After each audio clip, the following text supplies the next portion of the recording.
अभिनंदन, आभार, आदर, नमस्कार, स्वागत है आप सभी का हमारे यूट्यूब चैनल पे। आइए हम सीटेट का क्वेश्चन पेपर लेकर आ गए हैं। हिंदी का आज सॉल्व करेंगे।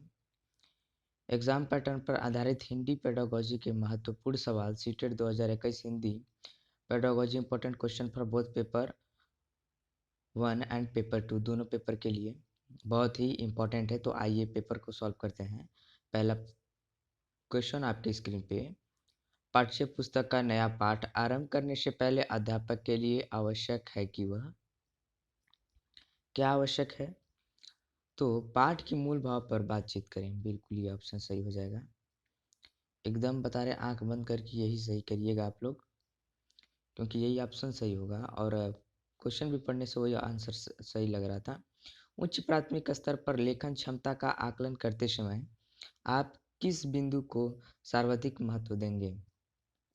तो जो आंसर है वो ए बिल्कुल सही हो जाएगा। विचारों की मौलिकता, विचारों की मौलिकता, विचारों की मौलिकता। आइए अगला क्वेश्चन देखते हैं। व्याकरण के ज्ञान का मुख्य उद्देश्य है। व्याकरण के ज्ञान का मुख्य उद्देश्य क्या है? व्याकरण ज्ञान देने में मुख्य उद्देश्य क्या है? तो इसका मुख्य उद्देश्य है डी, भाषा प्रयोग में व्याकरण का ध्यान रखना। भाषा प्रयोग करते समय व्याकरण का ध्यान रखना। अगला क्वेश्चन देखते हैं। पाठ के अंत में अभ्यास और गतिविधियों का उद्देश्य नहीं है। पाठ के अंत में अभ्यास और गतिविधियों का उद्देश्य नहीं है। तो इसका answer number option number A बिल्कुल सही हो जाएगा। Option A is the correct option. अगला क्वेश्चन देखते हैं। भाषा अर्जन के संबंध में कौन सा कथन सही है? भाषा अर्जन के संबंध में कौन सा कथन सही है? तो ये जो है ऑप्शन नंबर ए बिल्कुल सही हो जाएगा। यह सहज होता है। सहज मतलब आप जानते ही होंगे सहज मतलब क्या होता है। अगला क्वेश्चन देखते हैं। हिंदी भाषा के पाठों में अन्य भाषाओं के शब्द के होने का अर्थ है। हिंदी भाषा के पाठों में अन्य भाषाओं के शब्दों का होने के अर्थ है। तो इसका ऑप्शन नंबर बी बिल्कुल सही हो जाएगा। ये आप लोग पहले से भी पढ़े होंगे शायद। बहुत ही सीरियस लीजिएगा इस क्वेश्चन को, बहुत ही महत्वपूर्ण क्वेश्चन है। और अगला क्वेश्चन का आंसर दीजिएगा। भाषा केवल अभिव्यक्ति का माध्यम भी नहीं बल्कि स्वयं से डैश का माध्यम है। भाषा केवल अभिव्यक्ति का माध्यम भी नहीं बल्कि स्वयं से डैश का माध्यम है। तो इसका आंसर नंबर डी बिल्कुल सही हो जाएगा। Option D is the correct option. अगला क्वेश्चन देखते हैं। भाषा की सशक्त लेखन क्षमता का परिचालक है। तो इसमें ऑप्शन नंबर डी बिल्कुल सही हो जाएगा। मौलिक विचार, मौलिक विचार। अगला क्वेश्चन देखिए। उच्च प्राथमिक स्तर पर भाषा सीखने सिखाने का एक उद्देश्य है। उच्च प्राथमिक स्तर पर भाषा सीखने सिखाने का एक उद्देश्य है। तो इसका आंसर नंबर डी बिल्कुल सही हो जाएगा। Answer number D is the right option. अगला क्वेश्चन देखते हैं। किस तरह के बच्चों को हिंदी भाषा सीखने में अधिक कठिनाइयों का सामना करना पड़ता है? किस तरह के बच्चों को हिंदी भाषा सीखने में अधिक कठिनाइयों का सामना करना पड़ता है? जिनकी मातृभाषा हिंदी से भिन्न है। ऑप्शन नंबर बी बिल्कुल सही हो जाएगा। आइए अगला क्वेश्चन देखते हैं। भाषा और लिपि के बीच, भाषा और लिपि के बीच कोई निश्चित संबंध नहीं होता। ये बी नंबर ऑप्शन बिल्कुल सही है। अगला क्वेश्चन देखिए।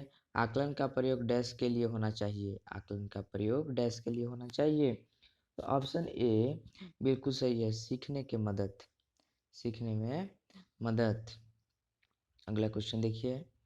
उच्च प्राथमिक स्तर पर हिंदी भाषा की आकलन में सबसे महत्वपूर्ण है। उच्च प्राथमिक स्तर पर हिंदी भाषा की आकलन में सबसे महत्वपूर्ण है।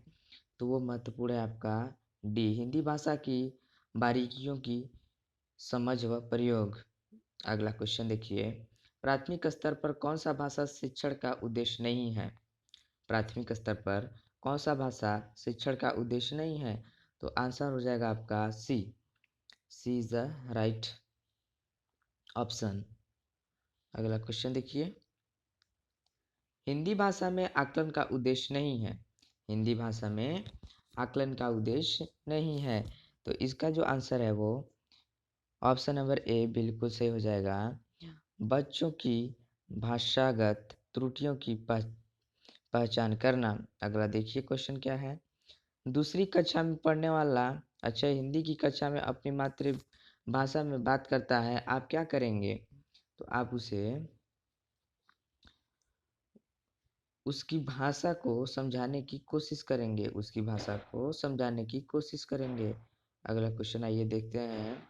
भाषा सीखने सिखाने के संदर्भ में गृह कार्यों का उद्देश्य होता है।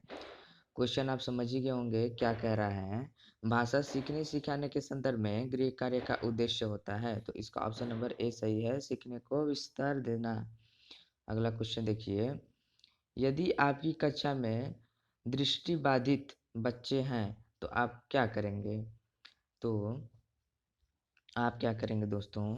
उन्हें पढ़ने के उपयुक्त साधन देंगे, उन्हें पढ़ने के उपयुक्त साधन देंगे, मतलब ऑप्शन नंबर बी बिल्कुल सही हो जाएगा। तो कैसा लगा ये वीडियो कमेंट करके हमें ज़रूर बताएं और चैनल को सब्सक्राइब करना बिल्कुल ना भूलें, क्योंकि इसी प्रकार के सारा ही सीटेट से और यूपी टेट से संबंधित वीडियो अपलोड होता रहेगा।